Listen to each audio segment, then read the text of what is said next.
አሕዛብ ለምን ያጉረመርማሉ? ወገኖችስ ለምን ከንቱን ይናገራሉ?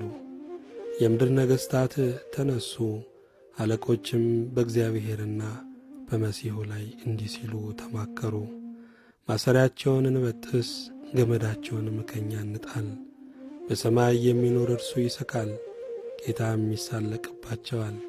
በዚያን ጊዜ በቁጣው ይናገራቸዋል፣ በመዓቱም ያውካቸዋል። እኔ ግን ንጉሴን ሾምሁ፣ በተቀደሰው ተራራዬ በጽዮን ላይ ትእዛዙን እናገራለሁ። እግዚአብሔር አለኝ፣ አንተ ልጄ ነህ፣ እኔ ዛሬ ወለድኩ። ለምነኝ፣ አሕዛብን ለርስት፣ የምድርም ዳርቻ ለግዛትህ እሰጥሃለሁ። በብረት በትር ትጠብቃቸዋለህ፣ እንደ ሸክላ ሰሪ ዕቃም ትቀጠቅጣቸዋለህ። አሁንም እናንተ ነገሥታት ልብ አድርጉ፣ እናንተ የምድር ፈራጆች ተገሠጹ። ለእግዚአብሔር በፍርሃት ተገዙ፣ በረዓድም ደስ ይበላችሁ።